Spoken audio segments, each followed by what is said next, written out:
Ele é o criador de algumas das maiores lendas do entretenimento mundial, nas histórias em quadrinhos, cinema, videogames e séries. Foi considerado o editor favorito do século XX e até ganhou em 2008 a Medalha Nacional das Artes. O criador do universo Marvel, ele é Stan Lee!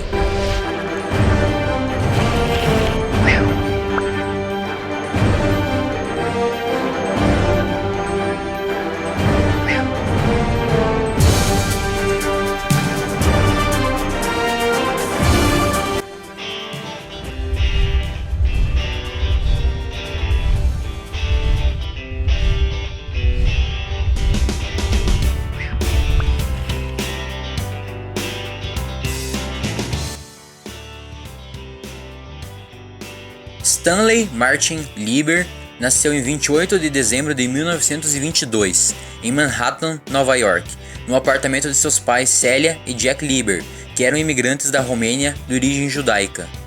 Stan era uma criança muito criativa e viva, tanto que ganhou diversos concursos de redação na infância. Ganhou um determinado concurso 3 vezes consecutivas, fazendo com que os organizadores do evento pedissem para que ele parasse de escrever.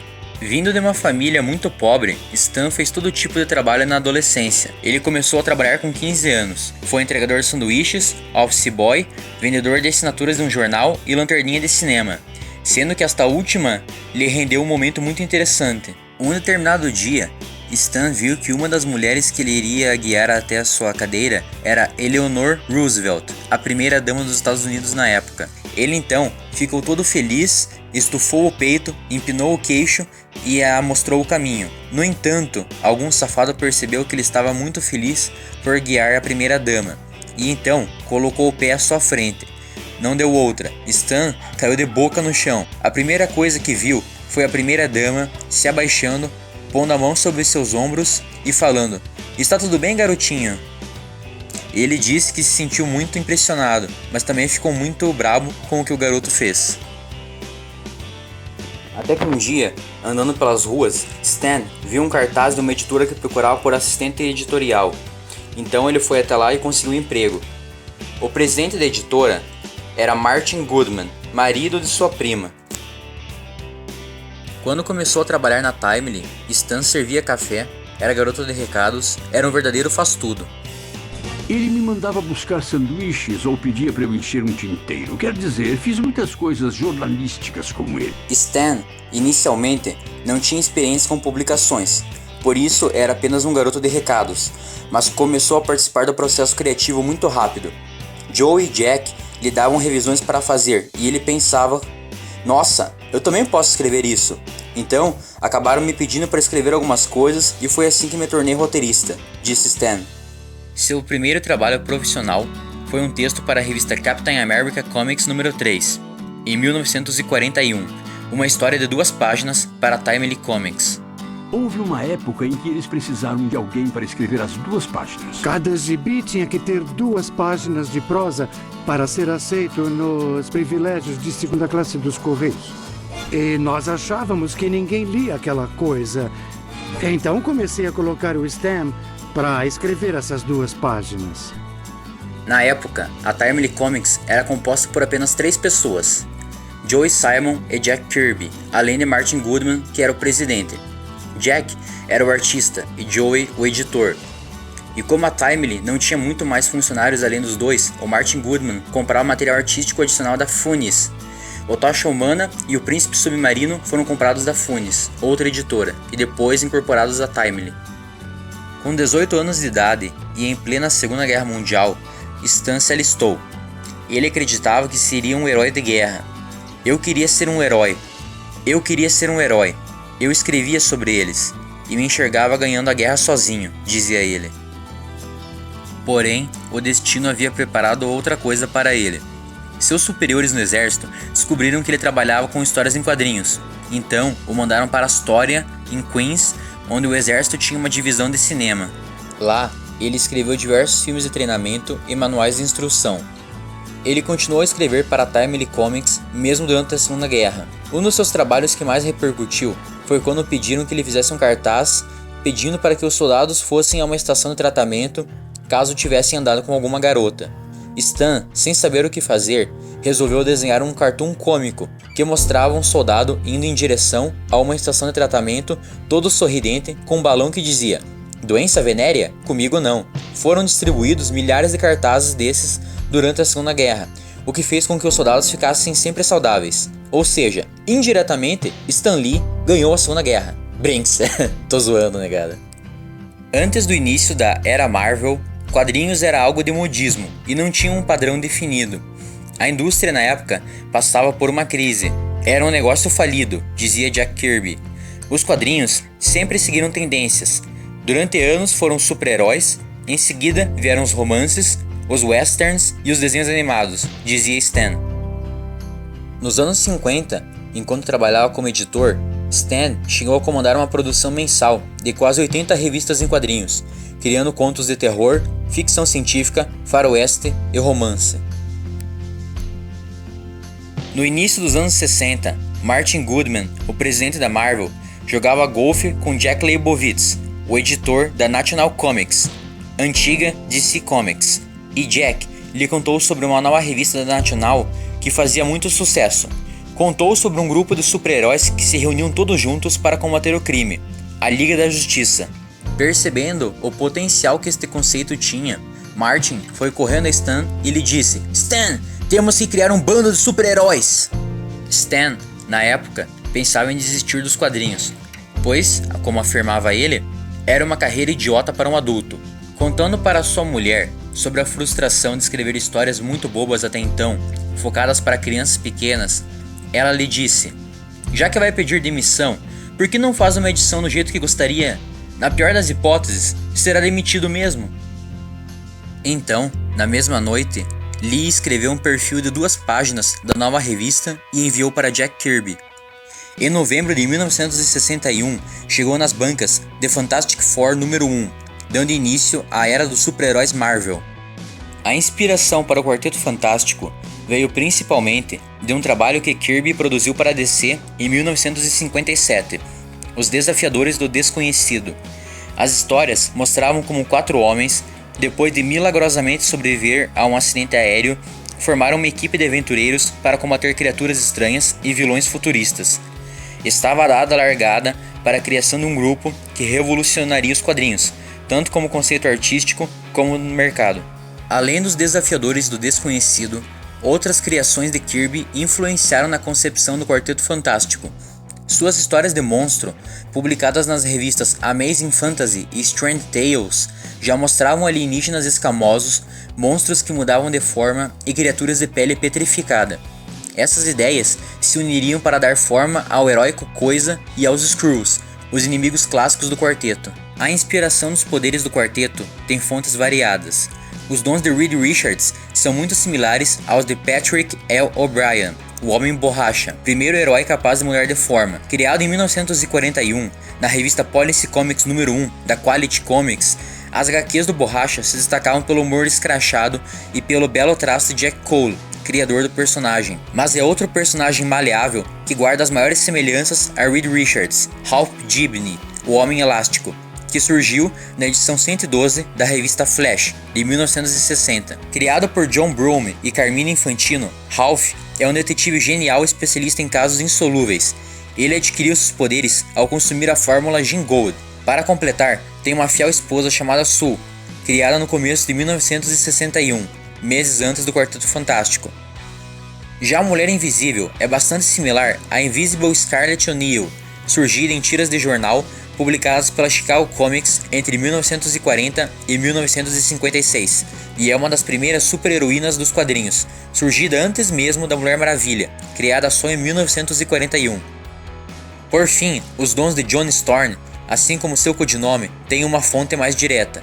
O primeiro Tocha Humana foi criado por Carl Burgos em 1939, na revista Marvel Comics número 1, lançada pela Timely. O Tocha original era um androide que entrou em chamas quando foi exposto pela primeira vez ao oxigênio. Essa foi a inspiração que mais causou polêmica, já que Burgos queria processar a Atlas por plágio, mas naquele período era comum as editoras ficarem com os direitos autorais de um personagem e não seu criador.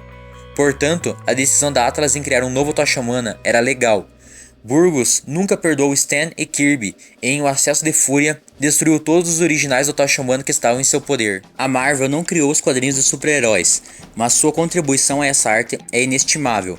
Antes da criação do Quarteto Fantástico, era quase impossível saber quem produziu os gibis, exceto se o leitor estivesse muito familiarizado com o estilo de determinado artista ou reconhecesse sua assinatura na primeira página. Isso é, quando o desenhista cismava de assinar. Lee não só começou a acreditar os autores, como também brincava, apelidando a todos, inclusive a si mesmo. Lee era o Homem, Buscema o Grande e Kirby o Rei, e assim por diante. Os apelidos pegaram, e no caso de Kirby, até mesmo quando foi trabalhar em outras editoras, continuou sendo o Rei.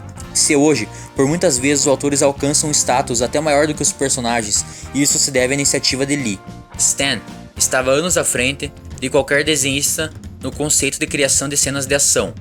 Stan, quando queria demonstrar o que o personagem fazia, ele simplesmente fazia as poses para que o desenhista visse suas poses e passasse isso para as páginas das histórias em quadrinhos.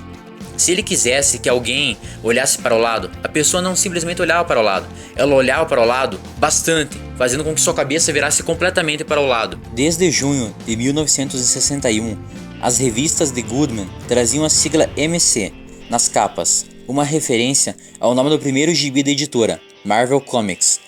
A partir de Fantastic Four 14, de maio de 1963, a marca Marvel Comics Group enfim foi oficializada. Mas vamos falar sobre a maior criação de Stan Lee, o Homem-Aranha. Stan, co-criador do herói aracnídeo e conhecido pelas tradicionais aparições nos filmes da Marvel, comenta um pouco sobre o conceito por trás do Homem-Aranha. Quando perguntado sobre o que há de tão especial no personagem, Stan afirma que, em primeiro lugar, ele é um cara simpático. Além disso, tem um superpoder muito singular e ele está sempre dividido entre os problemas de sua vida pessoal e os desafios da carreira de herói. E isso, acho eu, torna suas histórias tão interessantes. O que faz para equilibrar essas coisas? A maior parte do público sempre tem problemas. Multiplique isso por 1000 e o resultado é a vida de Peter Parker. Peter representa o que há de melhor em todo mundo.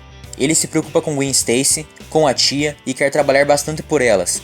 Ele é o vizinho que todos gostariam de ter, ou o namorado que todos os pais desejam para sua filha. Quando perguntado sobre o que o levou a criar personagens falhos, ele responde: tentei ser realista. Exceto por mim mesmo, não sei de ninguém que seja totalmente bom e perfeito. A maior parte das pessoas passa a vida tentando descobrir quem é.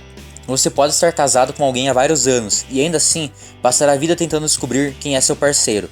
Acho que é legal analisar as pessoas, aprender um pouco mais sobre o que as motiva, e com o Homem-Aranha aprendemos isso. Temos de aceitar que esse é um jovem super poderoso que pode se balançar numa teia, mas tirando isso, tudo em relação a ele tem de ser o mais real possível. Stan acredita que a nossa cultura não necessita exatamente de super-heróis, mas tê-los é uma coisa boa. Quando eu era garoto, espelhava-me em Errol Flynn. Ele foi o xerife de Uma Cidade que Surge, foi o Capitão Blood, foi Robin Hood. Eu tinha uns 11 anos e ele era meu herói. Eu sempre andava com um sorrisinho maroto igual ao de Flynn e vivia procurando alguma menina que precisasse ser salva de algum valentão. O pessoal das convenções em quadrinhos me procura e conta como o Aranha foi importante durante seu crescimento. Segundo Stan, o surgimento do Homem-Aranha foi muito peculiar. Ele devia terminar o Quarteto Fantástico e então seu editor, Martin Goodman, falou: "Ei, por que você não me dá um novo super-herói? A gente está embalado." Então, bolei o Homem-Aranha. Procurei meu editor e falei: "Tem um novo personagem e o nome dele é Homem-Aranha, um adolescente com um monte de problemas pessoais." E ele respondeu: "Stan, essa é a pior ideia que eu já ouvi. As pessoas odeiam aranhas, então você não pode chamar um herói de Homem-Aranha. Heróis não têm problemas pessoais, você não sabe o que é um super-herói, e adolescentes são só auxiliares." Stan acatou as ideias de seu editor, porém tempos depois, uma revista chamada Amazing Fantasy estava para terminar, pois ela não estava vendendo bem. "Quando você faz a última edição de uma revista, ninguém liga para o que se publica nela", diz ele. "Para tirar isso de mim, coloquei o Homem-Aranha dentro e o meti logo na capa. Um mês e meio depois, quando os números de venda chegaram, meu editor veio correndo até mim. Stan, você se lembra daquele personagem que nós dois gostamos tanto, o Homem-Aranha? Por que você não faz uma série?" E foi assim que tudo começou. Aprendi uma coisa: não confie sempre nos especialistas, você tem de seguir seus instintos. Além da caracterização mais realista, que conferia individualidade aos personagens, diferente dos heróis da DC, que em geral tinham um padrão de conduta homogêneo, as tramas da Marvel traziam um elemento novo, a continuidade. Ou seja, nada caía no esquecimento. O que acontecia numa edição tinha repercussão em futuros números e até em outras revistas. Tratava-se de um universo coeso, instigando o leitor a querer acompanhá-lo por inteiro.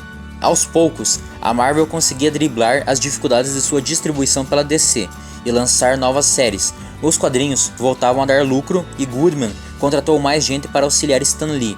Para agilizar a produção das revistas, Lee instituiu o estilo Marvel, que consistia no editor passar breves sinopses para Kirby e os outros artistas, que transformavam tudo em desenhos, acrescentando também suas próprias ideias.